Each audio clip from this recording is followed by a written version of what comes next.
1947 में दो नए देश बने, हिंदुस्तान और पाकिस्तान, लेकिन साथ ही दोनों देशों के बीच एक लंबी और कड़वी दुश्मनी की नींव भी पड़ गई। बंटवारे ने, जो धर्म के आधार पर हुआ था, लाखों लोगों को बेघर कर दिया और भयानक हिंसा हुई। लाखों लोग अपने घरों से उजड़ गए और अनगिनत जानें चली गईं। बंटवारे के जख्म बहुत गहरे थे, जिनसे अविश्वास और नफरत फैली।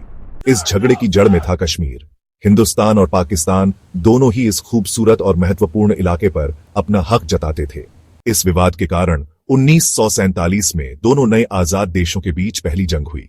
जंग बिना किसी नतीजे के खत्म हुई, लेकिन कश्मीर एक ऐसी जगह बन गया जहां कभी भी आग लग सकती थी। उसका भविष्य अधर में लटका रहा। कश्मीर के मसले ने भारत पाकिस्तान के रिश्तों पर एक लंबा साया डाल दिया।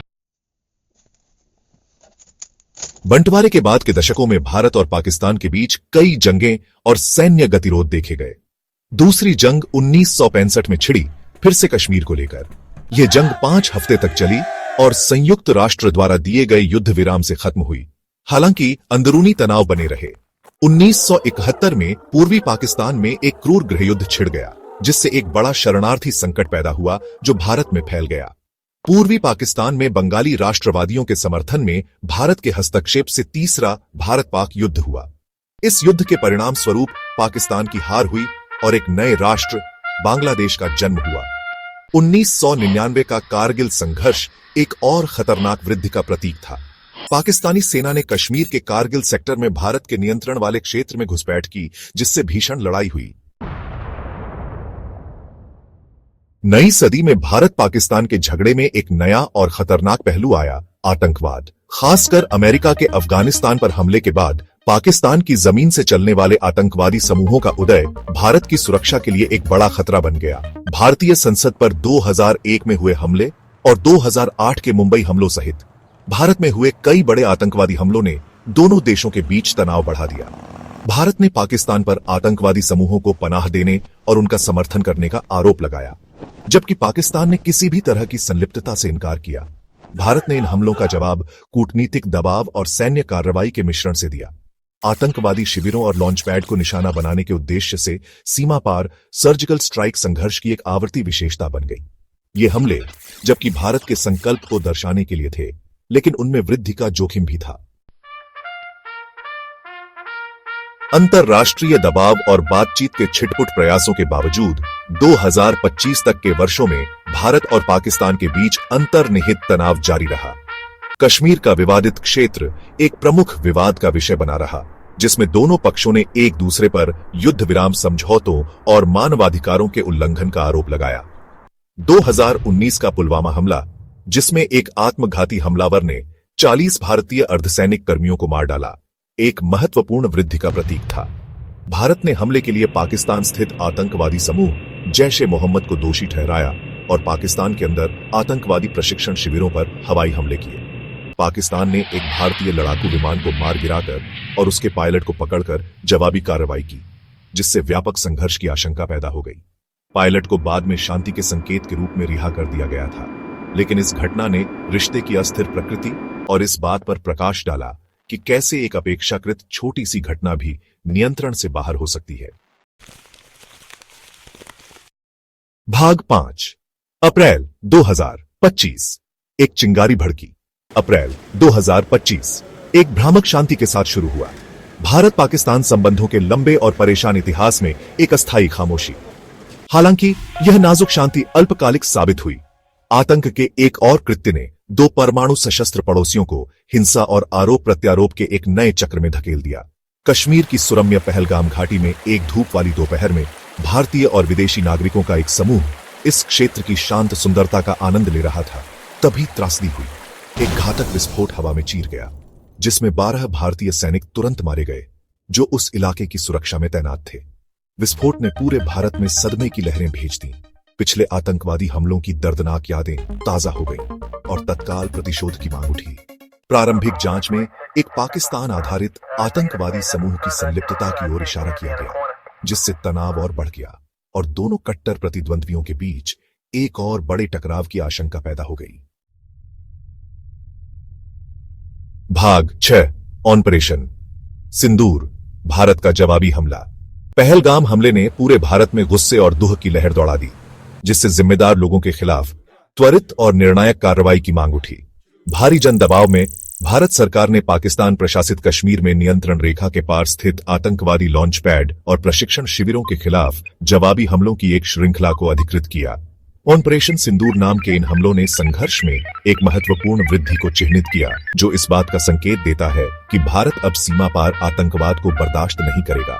भारतीय वायुसेना के लड़ाकू विमानों ने सटीक निर्देशित हथियारों का उपयोग करके इस क्षेत्र में सक्रिय आतंकवादी समूहों द्वारा उपयोग किए जाने वाले प्रमुख बुनियादी ढांचे और रसद केंद्रों को निशाना बनाया। पाकिस्तान ने पहलगाम हमले में किसी भी तरह की संलिप्तता से इनकार करते हुए अपने क्षेत्र की रक्षा करने की कसम खाई और नियंत्रण रेखा पर भारतीय सैन्य प्रतिष्ठानों के खिलाफ जवाबी हमले किए। लगभग 3 दशकों में सबसे तीव्र गोलीबारी में दोनों तरफ नागरिक हताहत हुए, जिससे तनाव और बढ़ गया और 2 परमाणु सशस्त्र पड़ोसी युद्ध के कगार पर आ गए। भाग 7 वैश्विक दबाव, संयम की अपील। जैसे ही भारत पाकिस्तान सीमा पर स्थिति तेजी से बिगड़ती गई, अंतरराष्ट्रीय समुदाय हरकत में आ गया। 2 परमाणु सशस्त्र प्रतिद्वंद्वियों के बीच खतरनाक वृद्धि को रोकने की तत्काल आवश्यकता को पहचानते हुए विश्व नेताओं, राजनयिकों और बहुपक्षीय संगठनों ने कई बयान जारी किए। दोनों पक्षों से संयम बरतने, बातचीत में शामिल होने और संकट के शांतिपूर्ण समाधान की मांग करने का आग्रह किया। राष्ट्रपति डोनाल्ड ट्रंप के नेतृत्व में संयुक्त राज्य अमेरिका ने भारत और पाकिस्तान के बीच मध्यस्थता में विशेष रूप से सक्रिय भूमिका निभाई। विदेश मंत्री मार्को रूबियो और उपराष्ट्रपति जेडी वेंस ने उन्मत्त शटल कूटनीति में भाग लिया। तनाव को कम करने और संकट से बाहर निकलने का रास्ता खोजने के लिए नई दिल्ली और इस्लामाबाद में अपने समकक्षों के साथ बातचीत की। रूस, चीन, यूनाइटेड किंगडम, यूरोपीय संघ और G7 देशों सहित अन्य वैश्विक शक्तियों ने संयम और बातचीत के आह्वान को प्रतिध्वनित किया। संयुक्त राष्ट्र सुरक्षा परिषद ने एक आपातकालीन बैठक की, जिसमें भारत और पाकिस्तान दोनों से युद्ध विराम समझौते का सम्मान करने, अधिकतम संयम बरतने और ऐसे किसी भी कार्य से बचने का आग्रह किया जिससे स्थिति और बिगड़ सकती है। भाग 8 युद्ध विराम 2025, एक नाजुक शांति। बढ़ते तनाव, सीमा पार गोलीबारी और व्यापक संघर्ष के लगातार खतरे के हफ्तों बाद भारत और पाकिस्तान आखिरकार युद्ध विराम के लिए सहमत हुए, जो दक्षिण एशिया पर छाए युद्ध के काले बादलों के बीच आशा की एक नाजुक किरण थी। गहन अंतरराष्ट्रीय दबाव और पर्दे के पीछे की कूटनीति के बाद युद्ध विराम 10 मई 2025 को लागू हुआ।